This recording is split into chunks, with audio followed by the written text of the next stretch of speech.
Hello, good afternoon, and welcome back to join our webinar. Hello, everyone. My name is Kaisa Vuorinen, and I'm here with my dear colleague. I'm Lotta Uusitalo. You're warmly welcome. It's lovely to meet you again. Today, our topics are... We are going to tell you what it means to have positive education at the whole school level. So hopefully this webinar will let you know more in depth how to build positive community at your school, and we will follow this 12 steps model we have created here in Finland. So what does it really mean to have the positive methodology at the whole school level? How would you describe it to start with? Yeah, actually I feel that it's great question, and overall I feel that if we want to have any kind of change, we need to have this at the whole school level, and it requires that everyone can relate to the vision and mission we are having. And of course I feel that it starts from the leadership, so that the school leaders or leader needs to have this kind of like clear goal where she wants or he wants to move with her staff and with students. So overall, whole school level change does impact students, but it requires few steps. So first of all, let's start with the leadership. How do you feel, Lotta? What kind of like experiences do you have from good leaders and principals in schools in general that have had a vision that you have felt that this greatly resonates with me and I want to follow this goal and this path? Thanks for asking. I feel very privileged, and I feel that I have been very fortunate because I have only met very good principals and school leaders here in Finland, also elsewhere in the whole world, but especially here in Finland where we have been working. And somehow if the leader, the head teacher, has truly understood what it means to lead a certain pedagogy, it can make a great change in the staff also. But it's very hard to convince the leader, the principal, if he or she has no idea of what is going on. Of course the spark can come from individual teachers, and often it is that way. That's true. But the leader needs to be aware of the pedagogy, because in the end she's the one who's having the responsibility. That's true. Yeah, I have also had great experiences from great leaders in my journey so far. One of them who actually was supporting me greatly in my path to become a positive teacher, she understood that I do have some kind of like something inside of me that needs to get out of there, and she was supporting me greatly. And how she did it was that she understood that she wants to be involved, but she gave me great autonomy. So she let me study more and implement my knowledge in daily practice, and overall I felt that I had great instinct motivation to push forward this change. And she was one of the greatest leaders I have had so far. So overall today we will discuss a bit deeper how does this common and great goals and missions in schools affect leaders, but overall teachers and students as well. And most of all, I feel that the work community is crucial. So all members, not only teachers, but all members of the adult community in schools should be involved in this change if we want to have a true impact on whole school level. So not only teachers, but all adults that work in the school. It really is crucial. If everybody is made aware of the change in pedagogy and of the small encounters that matter so much, the change can truly take place. But it comes step by step. It's not realistic to think that over one night you could like convince the whole school staff and say, well, now let's be positive and let's implement this strength-based teaching and so forth. So we need to start from somewhere. And so if you like to change a particular educational institute, where would you start? So I would start the way we are doing currently. So I would first let them understand what is behind of this change, and they need to get the knowledge and the understanding in order to follow the goals that we set together.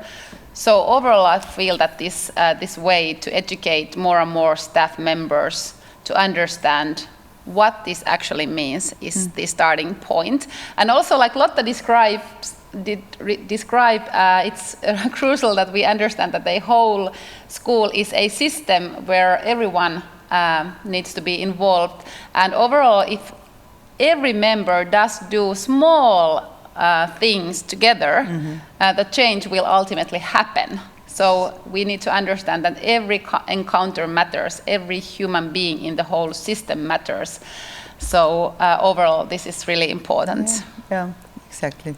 So we have a few ideas how to make a workplace culture work better in terms of positivity and compassion and well-being in general. How about Lotta, if you would go through these ideas we have here on the slide? Yeah, the workplace culture. There has been a lot of discussion on a workplace culture and what kind of atmosphere, atmosphere there is. But the atmosphere does not come out of the blue, but it is created and purposely created. So you need to have a certain vision and then create rules how this kind of culture and the spirit can be reached. Yeah. Of course, it's on the level of interaction. So the good practices, they need to be created, and the rules of interaction need to be made clear for everyone. And saying the word rule sounds a bit hard. Now you need to obey certain rules, but in fact, you need to be committed to certain principles of communication, of respectful communication, most of all. Can I ask you something? So I think last webinar we were discovering character strengths, and they are actually values in action. So I feel that this is greatly about also rules and values. So if we have these great abstract values we want to follow, but we really need to make them concrete ones, so that we are able to put them in practice. Yeah, now you're hitting the spot. Yeah, exactly. It's no use of having great rules or principles written on your walls if you don't know how to put them in practice. So you need to chop them and slice them and to put them in the kind of small pieces that you can really see. Well, now I can see that the first principle that we are so much committed to is working. And also, I think in this case, when we talk about the adults, we should also follow the method we have created. So if we want to have these values in action, we should also, as adults, get and give feedback when we see someone working on these values and on these goals on everyday level. So definitely this level of interaction means also that we give praise, we give feedback when we see an adult moving towards our goals and practicing the values in action. Yes, so this is really at the heart of the whole pedagogy and of the whole philosophy. When we see something good happening, we need to pay attention to it, and we need to say it aloud. Well, thank you, you did well, great, or what kind of vocabulary you are using that fits your mouth. It's important, but don't leave it like unnoticed. Yeah, and what Lotta said, also remember to label the behavior, the positive behavior you saw in your colleagues. That does greatly promote their well-being and overall positive mindset. So how about, Lotta, the next step is about our thinking, about our minds and attitudes, values, overall our perception of the humanity. What does that in concrete mean? Well, how can I follow this goal? I think it's what we just discussed.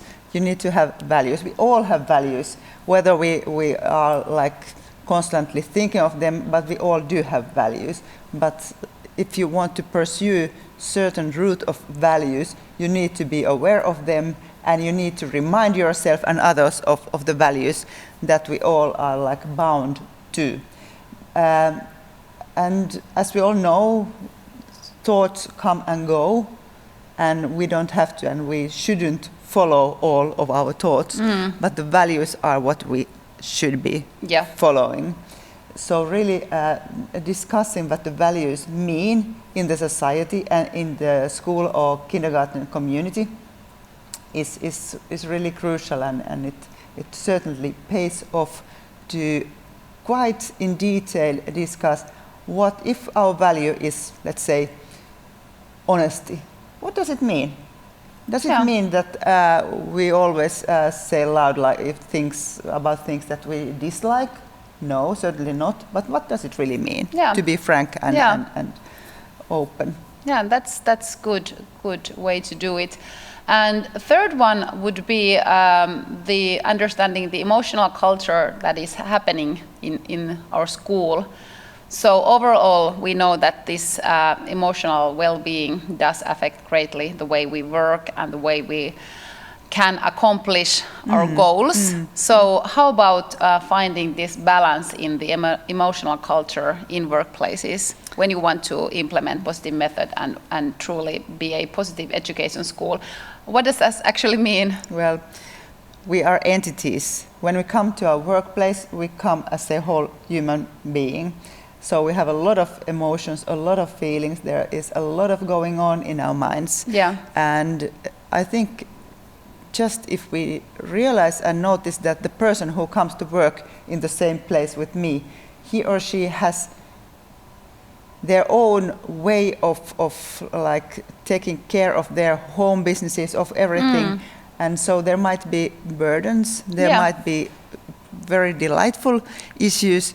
However, the feelings and the emotions are there, and they are not anything we can like abolish or delete. They are there. True. And on the contrary, we need to take advantage of our emotions and use them as a driving force to in order to pursue and in order to obtain the goals and targets that we have set for ourselves. But in the heart of humanity, there's also the knowing that sometimes the emotions and feelings they work counteractively. So sometimes it's hard and it's inhuman to push forward if someone is feeling bad. Yeah, thank you, Lotta. I think that you're really good in this topic. And overall, like when we think about positive school culture, so like Lotta described, feelings or emotions are facts. So we need to understand them, and also like we need to take them seriously, but also as adults we need to understand how to balance and how to use emotions for the good, and also like to understand how us as adults we need to use our wisdom. Yes. Can you, Lotta, describe what was the way some researchers and practitioners described the elephant and the rider? So the rider was the emotions, and elephant, the big one, is like the, how do you say, järki, wisdom. Wisdom. And we always try to like, or was it vice versa? Was it like? Yes. Was it no, like? I don't quite correctly recall how it goes, but please you go ahead. It was. I think it was really great way to describe. I think that the elephant are the emotions in us, and the rider of the elephant, the small one, is like the wisdom. And most of all, we always think that we can, like when we come to school, we can clearly think of things and we have a lot of wisdom in us. But most of all, we need to understand that emotions are big ones, and they affect greatly how we act, how we interact with others, how we teach, how we control our attitude. So overall, this was just like something that I heard recently, and I think it's really a good way to understand that emotions are there, big ones. We can't always control them, but we can take them as facts and then move forward. Yes, and it's a fact that we have thoughts, but we don't have to follow all of them, and we certainly shouldn't. Yeah. And most of all, like I feel that the next step when we start describing the 12 steps, when we talk about training personnel, so it's mostly about training also them to understand their attitudes and how they affect their interactions. And attitudes are something that we can a bit work with. Sure, and we should. We should, definitely. Yes. And also, these webinars have been greatly covering the positive psychology and positive education topics. So the fourth step is about having common understanding of why this pedagogy needs to be there, implemented on daily basis, and what does this pedagogy actually mean to me and to all of us. Yeah. Yeah. And after that comes the way we teach, how this way is implemented in our daily practice. So let's start with the first step. So here you can see a bunch of teachers in Finland, and I wonder how you would look if we would do the same practice with you there in your own country. But most of all, the first step towards a positive education school culture would be training of the teachers and the staff overall. Exactly. Without teacher training, it's very hard to it is imaginary to hope for a change to happen. Of course, we need teacher training, and the leaders should be there participating also. Yeah, I think this is great comment. We have trained a lot of teachers and kindergarten teachers with Lotta, and overall I find this crucial what Lotta just said, and I would love to see more leaders of the schools and kindergartners being involved in the training, sitting in the front row actually, because without that the teachers don't find this perhaps not that important if the leader is not showing that I'm here too, I'm interested, I think this is also important for me. Because quite often, to be honest, the principals and the school leaders come to say hello, have a great webinar, and then they go away to do something more important. Paperwork.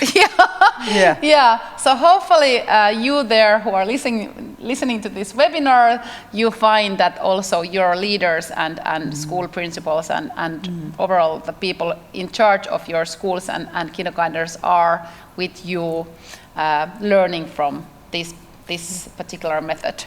Yes. If the principal wants to be a pedagogical leader, so she should be present there. Okay, that was the first step. How about Lotta? What is the step 2 here? Yes, we start from teacher training, and we teach the way we have taught you also. We teach what it means to be positive, what it means to pay attention to things that are going fine, in addition to trying to help in problems. And we are teaching about character strengths and also other strengths. And the first step in a teacher who is on the route to become a positive teacher is to recognize the strengths in herself. Yeah, that's a starting point. So what does it actually mean to recognize that I have strengths, and perhaps the strengths they can be surprising also. Yeah, that's true. So I think this is really one of the most important steps in this change. So without me as an adult, without me understanding who am I and what kind of strengths does come to school every day with me, it's impossible to see those in students, or it isn't that authentic. So for that reason, we wish that the webinar 2, where we covered the character strengths and values in action and whatsoever. So we hope that with that knowledge, you can now have a comprehensive understanding who you are and what kind of strengths are you having at the moment. And overall, we hope that you can use your strengths in your work every day. Here you can see a picture from Finland where the personnel of one school did discover their core character strengths, and then they wanted to have this wall of strengths in their school. And they have actually in Finland quite many followers, so quite many schools and kindergartners found this inspiring, and they have done similar things. So not only for the children, but also to inspire the adults to see and feel how does our strengths go hand in hand with our everyday working habits and the ways we interact with one another. Yes, here in the picture you can see that every teacher is holding a blackboard, and where they have written their core character strengths. And so they are like paragons showing this pedagogy and saying, well, this is me, and this is me at my best. True.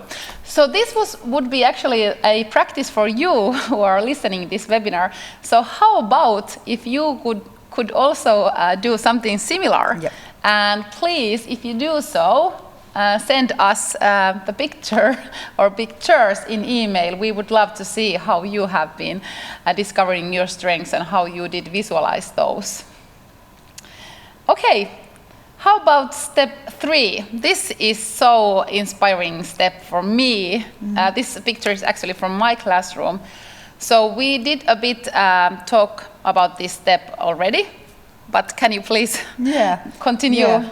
Of course, you cannot identify strengths in yourself if you don't know what the strengths are and what is meant by character strengths. So you need to be aware and familiar with the vocabulary and with the concepts of the strengths. So here is an example of Kaisa's classroom. I think this is, I dare to say, it's old school, because now this illustration has evolved, and there are a lot of nice character pro pictures and so. But anyway, the principle is the thing. So here you can see written in Finnish, rehellisyys, that means honesty, arviointikyky, perspective taking, johtajuus, leadership, and so forth, so that the concepts and the words are visible all the time in the classroom. And so you can always say, well, now I saw that Jane was really brave, and Janet was really creative, and John was really helpful, because we can see these strengths all the time. Otherwise, it's hard to talk about the strengths. It's very hard to exploit them if you don't know. Yeah. And again, I want to remind you of the metaphor between tools, actual tools like hammers and saws and so forth, and the character strengths. If you don't know what a hammer is able to do or what you can accomplish with a hammer, it's impossible to build anything. So the same pertains to this idea. So you need to know what it means to like be grateful, what it means to feel thankful. Definitely. And then you can use these strengths. And overall, the feedback from Finnish teachers have been so that when they have built these strengths walls in their classrooms, or in school walls in general, after that they have been more able to see the positive interactions and using these strengths in their students. And I would encourage you there to select few of those that you most value in your school and want to promote in your students, and to put those on the walls of your school. And I guess you already perhaps have, but also when you have something that you want to follow, so if you have those on wall, and when you come to your school every day and you see honesty, perseverance and kindness, so perhaps it's more easy to follow and to use these strengths every day. Yeah. So overall, this is really important to have the vocabulary visible and to use it a lot. Out of sight means out of mind, so you need to see the concepts. Yeah. Okay. Here is a picture of few students that I was teaching previously, and we have this kind of like see the good classes on our how do you say? On your nose. On your nose, yeah. And that was a practice that the students wanted to accomplish. So they wanted to understand better the saying that what you pay attention to grows, or how do you say that? Yeah, exactly. So step 4 in your school, in changing your school culture towards more positive education would be that together with adults who are there every day, you have this goal that every time I interact with students, I want to understand why they act the way they do, and most of all, I want to understand that they need feedback from me. And most of all, we want to promote this positive interaction between students and adults. And also this covers the topic of students who don't obey the rules. So they need, of course, they need to understand what they shouldn't do, but also they need more advice what they should do. So most of all, try to pay attention to what is already there and working, and give feedback to your students. And feedback doesn't need to be big. It doesn't need to always to have words. Also, you can like thumbs up, or you can like smile, and whatever fits to your way of being in this like positive interaction. Yeah. Perhaps you can challenge your colleagues that every time they leave the teacher's room, or how do you call it in your country, so challenge them that when you walk to your classroom, try to, what was Lotta saying, like catch 3 students being good. Yeah, so try to catch others doing something well, and also when you see something good happening, do something that does bring the notion or the understanding for them as well. Yeah, that is so salient and so well working, especially if you have students who you have not had a very good communication with. Sometimes it happens that you end up being in a vicious circle with some students. True. And so on. You realize that you're only giving negative feedback, constructive feedback, hopefully, but anyway, it's nothing encouraging. Then pay attention in especially remembering these kids, and then like Kaisa just said, give them positive feedback at least 3 times, and you can make a small like it's something for you to remind that you do. It's make like how do you call them? Some kind of pass. Yeah, positive passports. Yeah, that's a good idea. Or you can use the positive app. Yeah, exactly. Later. So the step 5 was already a bit discovered in the previous step.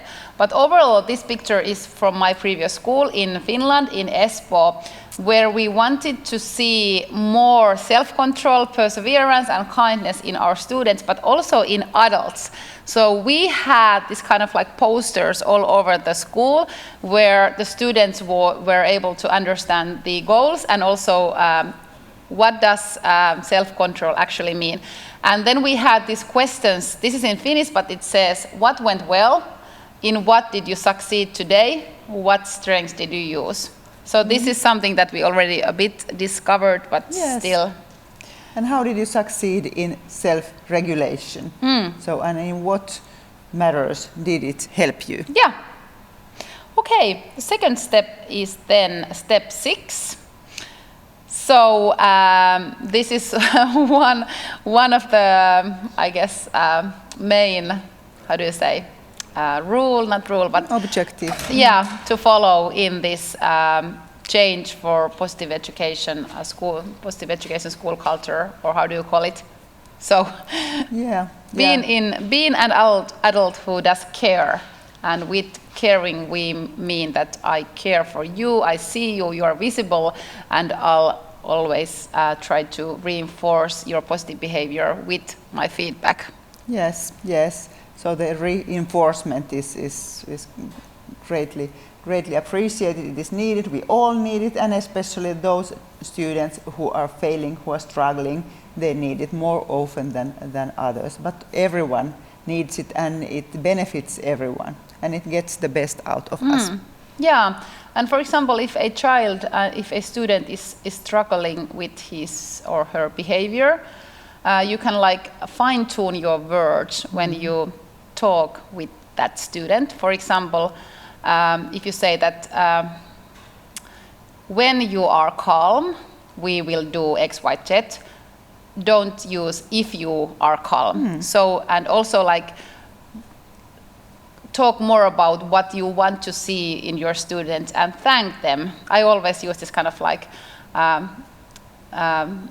if someone is, for example, not following the rules, so rather saying like, don't run or don't hit, I'll try to fine-tune my words so that walk, be kind, and when you do that, wonderful, I will definitely give you feedback.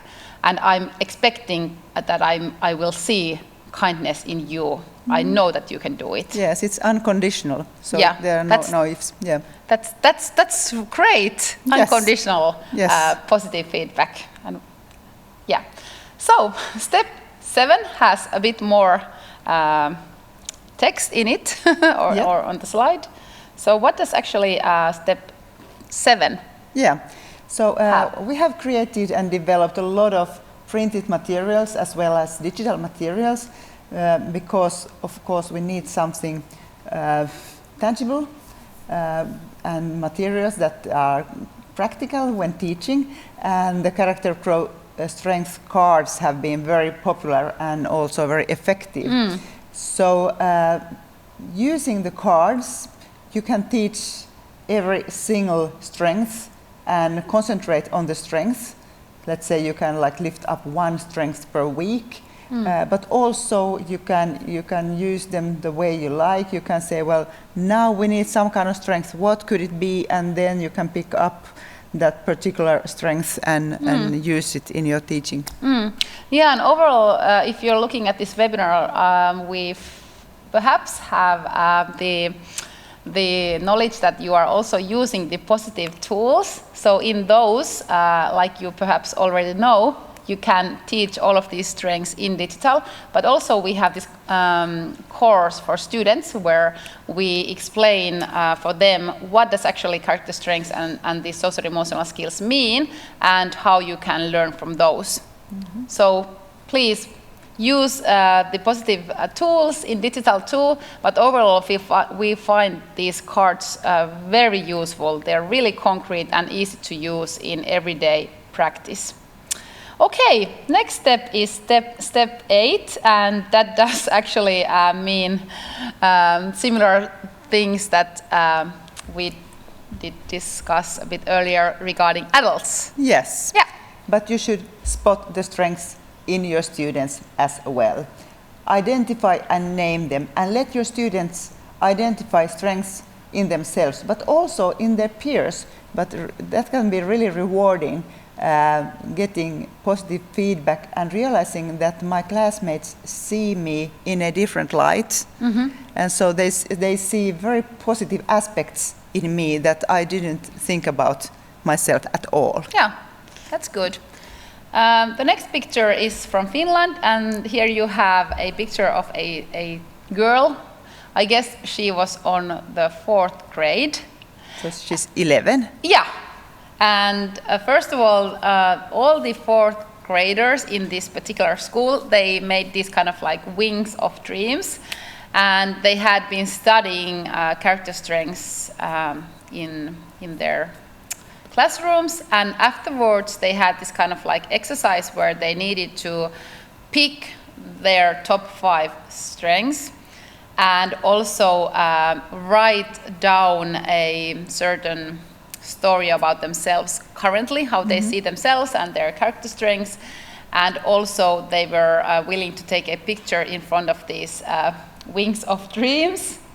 And I find this picture very beautiful. Yes. And overall there is a great understanding behind it, so that the students were able themselves to pick the strengths that they felt that mostly resonated with themselves. So they were not stated by authorities like teachers, rather by themselves. So this is one really important angle when you think about positive education. So of course, we as adults, we have responsibility to bring forth the understanding of the strengths our students have, but all in all, we find that it's really important that they themselves understand what they want to bring forth, and we don't only label them. So we don't label here like you are this or that, or you are not this or that, but they have the autonomy to select the ones that greatly resonates with their own thinking.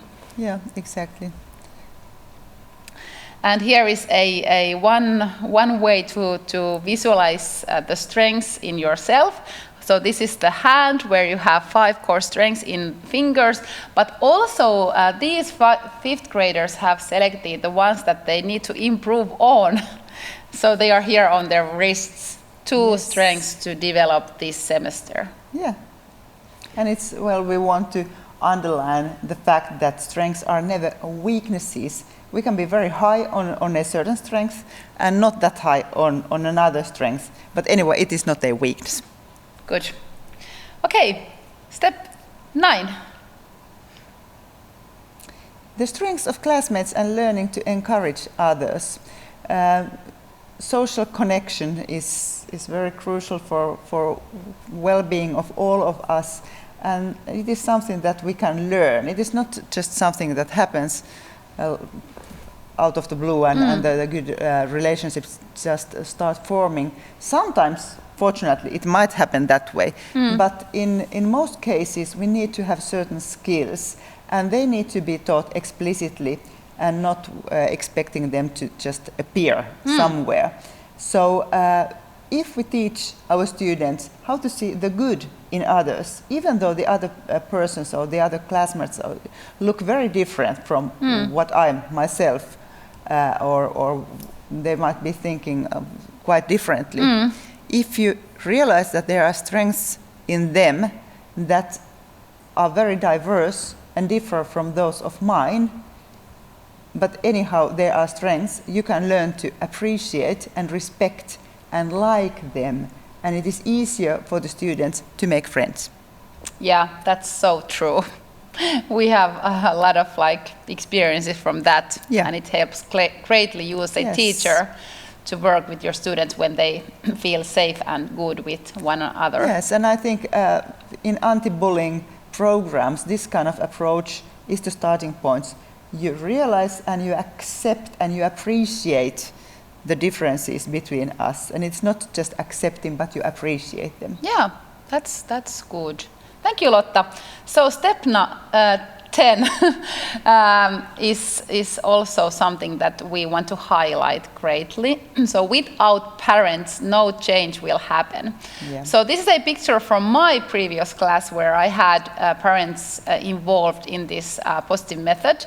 So this is a 1-week diary that we did accomplish together. So me as a teacher, I did this in school with my students. So every day we were writing what went well, 3 things that went well to a particular day, and the parents were asked to do the same at home.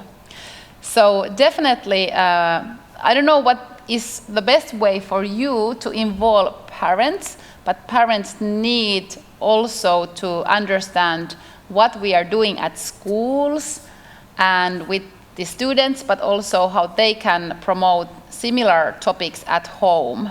And also parents need positive information regarding their children. Yes. So I want to ask you something about this very, very inspiring task. In this example, we can see that the parents have been very diligent. They have written a lot, but were all parents willing to do it? I guess not in the way, yes. But also I was really perseverant in getting the information from the parents. If someone didn't have time to write, perhaps I asked in email or called them. Yes. But most of all, it's important that somehow the parents are involved the way they can. So not all parents have enough resources, nor energy, nor understanding why to do this. But then I need to find my way to interact with the parents and appreciate their point of views and their way of doing these things. Yes. But also somehow to have their understanding from what we are doing, but also to appreciate their views of how things are going at home with my child. And I think we as teachers should be more courageous in asking parents to collaborate and to join, because it's written in the curriculum, and as far as we know, there is no curriculum in the world which wouldn't include parents. So you as a teacher, you can say to parents, now in this classroom we are expecting this kind of positive collaboration, so please go ahead and say something positive about your children, and in most cases it is delightful. Yeah, it is. And like Lotta said, it's important that the parents feel that they are not objectives, but they are like kasvattajat? Co-educators. Yeah, co-educators, and we value their knowledge. Yeah.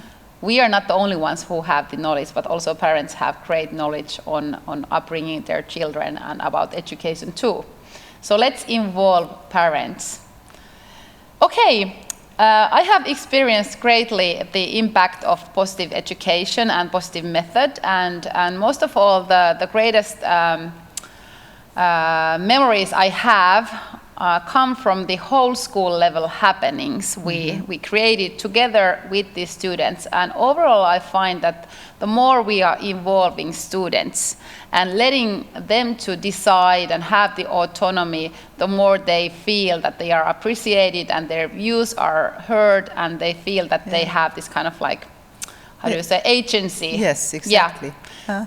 So here are some examples what we have done in Finland, but most of all countries have their own ways to do these kind of like celebrations and happenings on whole school level or at whole school level. So what we did, what was mostly affecting my students in positive ways, was the fact that they had chance that when they had studied from character strengths and from positive feedback and about well-being. So they did finish their 6th grade by being teachers themselves.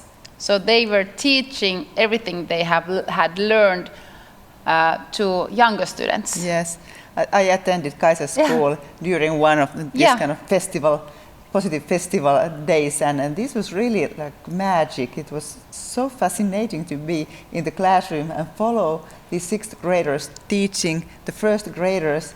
They were so silent, it was totally quiet in the classrooms, and the 1st graders were leaning forward, like open-mouthed, listening what are the 6th graders saying to them.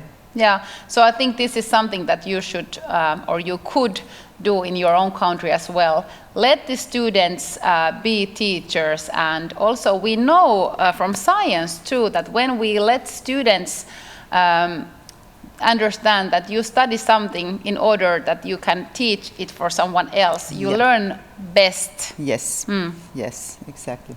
So on the whole school level, this is one picture from our how do you say, the place where we eat. Yes, cafeteria. Cafeteria. Or cantina. Yeah, so within this positive method week, the children that came to have lunch, so before they took their lunch boxes, they voted for different character strengths that they mostly had used throughout the current day. And here is one example of one classroom where the students were asked to fill in every day one leaf that had information in it, and they were asked to write what went well today. Yeah, it's really a nice piece of art. Also in my school, teachers did this too for 1 week. Okay, so the last thing for this webinar is an exercise. Together with Lotta, we have been discovering topics such as positive psychology and positive education, yes. Character strengths. And then how to train teachers and how to involve the whole school, the whole community.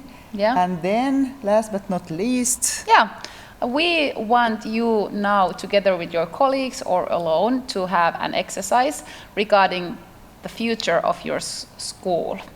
So we hope that you are now able to dream and dream of something that is not yet there, but where you want to move with your colleagues and with your students. So with this exercise, we hope that you understand of your passions, your visions, and your goals for the education in your school, and we wish you to complement this sentence. So I could do so that, Lotta, I dream of that my school in future has more adults who care, who see the good in their students, and are able to express positive feedback when something good happens. How about you? Well, I dream of a school where all teachers would really realize that well-being and learning go hand in hand, and well-being should be promoted by giving constant positive feedback and paying attention to things that are going right, because from that follows also good learning and good academic results. And when you get good academic results, you are even happier, and then this circle nourishes itself. So with this exercise, we hope that each and every one of you can have a dream of a better future. And with those dreams, you come together with your colleagues, hopefully, and then you can share your visions together. And the next step would be that you talk first about the blue goal, you share, and then you listen carefully to others. And then you go to the first step, which is describing what is the current situation in your school, what is already working. Yeah. What good things are already there? What you see on daily basis. But when you think about the blue, you think about the goal you have in your mind. What resources, what is needed for you to take one step ahead towards your goal? And then you write down all your thoughts regarding each and every step. And then we encourage you to think aloud and discuss with your colleagues and your school staff and your leaders what actions, beliefs, and attitudes are needed to reach these goals, and also what happens when you can see more of these actions on daily basis in the future. And the next step would be that you imagine that you enter your school from here after 3 years, and everything you have ever dreamed of is happening already. And then you should write down what actions can you see. What do you see when you go to your school after 3 years? What do you feel? What you can witness? What is there happening? And with this exercise, we know that things will move forward. Yes. When you have the courage to think about something positive and dream of a greater future, it starts to happen in your mind, but also in your interactions. Yes, I really love the chain, the colorful chain. You need to first focus on what you want to see and then go backward. Yeah. And the last exercise would be for you with your colleagues to write down, like Lotta started, perhaps not rules, but write down Guidelines.